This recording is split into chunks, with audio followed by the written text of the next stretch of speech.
मध्य प्रदेश के 18 जिलों के 46 नगरीय निकायों में 814 वार्डों के पार्षद पद के 3,397 प्रत्याशियों के लिए 8,42,515 मतदाता 1,212 मतदान केंद्रों पर सुबह 7 बजे से मतदान कर रहे हैं। शाम 5 बजे तक मतदाता वोट डाल सकेंगे। 25 पार्षद निर्विरोध चुने जा चुके हैं। वहीं इनमें से नगरीय निकाय खुरई में 21 और बमनी बंजर, बेहर और महेश्वर के साथ थांदला में एक पार्षद निर्विरोध चुन लिए गए हैं। आज मतदान होने के बाद 30 सितंबर को सुबह 9 बजे से मतगणना की जाएगी। वही माना यह जा रहा है कि भले ही ये चुनाव स्थानीय स्तर के हैं, लेकिन इसका संदेश बड़ा होगा और इसलिए बड़े नेताओं ने चुनाव प्रचार में पूरा जोर लगाया था। मुख्यमंत्री शिवराज सिंह चौहान, बीजेपी प्रदेश अध्यक्ष वी डी शर्मा, पूर्व मुख्यमंत्री कमलनाथ जैसे दिग्गज पार्षद प्रत्याशियों को जिताने के लिए मैदान में उतरे थे, क्योंकि इन 46 नगरीय निकायों में अधिकांश जनजातीय बाहुल्य हैं और ऐसे में 2023 के विधानसभा चुनाव से पहले आदिवासियों को साधने और परखने का बीजेपी और कांग्रेस के पास आखिरी मौका है। ये 46 नगरीय निकाय चुनाव हो रहे हैं और इसमें देखा जाएगा कि किसकी जीत होती है। वहीं बीजेपी और कांग्रेस के दिग्गज निकाय चुनाव में अपनी जीत के दावे भी लगातार कर रहे हैं।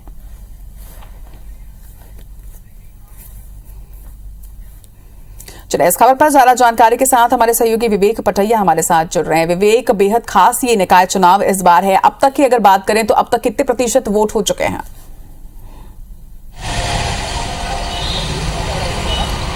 देखिए, अभी तक जो राज्य निर्वाचन आयोग की तरफ से जानकारी दी गई उसके मुताबिक सुबह 11 बजे तक जो मतदान का प्रतिशत था वो करीब 19% के आसपास था और अभी कुछ ही देर बाद फिर जो है दोपहर 2 बजे तक जो है मतदान का प्रतिशत राज्य निर्वाचन आयोग की तरफ से दिया जाएगा, जिसमें 1 बजे तक का जो मतदान प्रतिशत है उसकी जानकारी दी जाएगी। और अभी तक किसी प्रकार की कोई अप्रिय स्थिति जैसी खबर नहीं है। सभी 46 नगरीय निकायों में जो मतदान चल रहा है वो शांतिपूर्ण चल रहा है।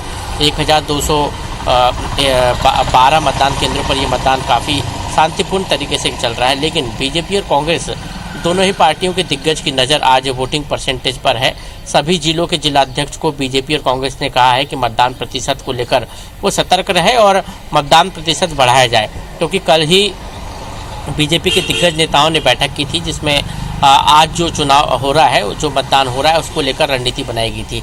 इस आधार पर ये कह सकते हैं कि बीजेपी और कांग्रेस इन चुनाव को गंभीरता से ले रही है, क्योंकि ये ठीक विधानसभा चुनाव के पहले के चुनाव है। इसके पहले चरण में जब 16 नगर निगम सहित जो है अधिकतर नगरीय निकाय में जब चुनाव हुए थे, तब भी बीजेपी और कांग्रेस ने बड़ी गंभीरता से इन चुनाव को लिया था। परिणाम सबके सामने थे। और अब जो 46 नगरीय बिल्कुल विवेक, जिस तरह से 46 निकायों की कैंपेनिंग में ही बड़े दिग्गज वोटिंग कर रहे हैं।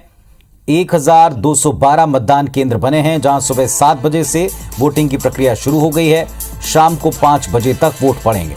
25 पार्षद निर्विरोध चुने जा चुके हैं। इनमें से नगरीय निकाय खुरई में 21 हैं। इसके अलावा बमनी बंजर, बेहर, महेश्वर और थांदला में एक पार्षद निर्विरोध चुने गए। इस तरह कुल 25 निर्विरोध निर्वाचित हुए हैं। आज मतदान के बाद 30 सितंबर को सुबह 9 बजे से मतगणना होगी।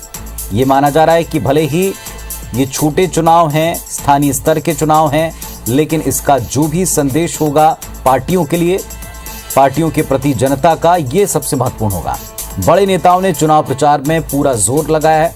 मुख्यमंत्री शिवराज सिंह चौहान, बीजेपी प्रदेश अध्यक्ष वी डी शर्मा, ये दोनों भारतीय जनता पार्टी के पक्ष में प्रचार करते रहे, जबकि पूर्व सीएम और पीसीसी चीफ कमलनाथ, ये तमाम लोग जो हैं कांग्रेस पार्टी के पक्ष में प्रचार करते दिखे थे। 46 नगरीय निकायों में अधिकांश जनजातीय बाहुल्य इलाकों में पड़ते हैं और ऐसे में 2023 के विधानसभा चुनाव से पहले आदिवासियों को साधने, परखने, उनका मन भांपने बीजेपी और कांग्रेस के पास में ये एक अंतिम अवसर था। 46 नगरीय निकाय के चुनाव हैं और 30 तारीख को ये पता चल जाएगा कि इन निकायों की जनता ने किसका साथ दिया है। विपक्ष के आरोपों पर उन्हें भरोसा है या सत्ता पक्ष के वायदों पर।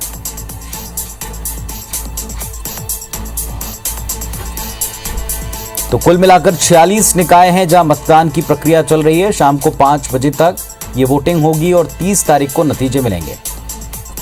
18 जिलों में ये 46 निकाय पड़ते हैं। झाबुआ, अलीराजपुर, शहडोल, सिंगरौली, मंडला, डिंडौरी, बालाघाट, छिंदवाड़ा, बैतूल, ये सब ऐसी जगह हैं जहां जनजातीय बाहुल्य है, आदिवासी वर्ग है। और आदिवासी वर्ग किसका साथ देता है, इसके लिए ये एक लिटमस टेस्ट की तरह है, एक अंतिम विकल्प है जब पार्टियों को पता चलेगा कि आदिवासी जनता किसे पसंद कर रही है, कांग्रेस को या बीजेपी को।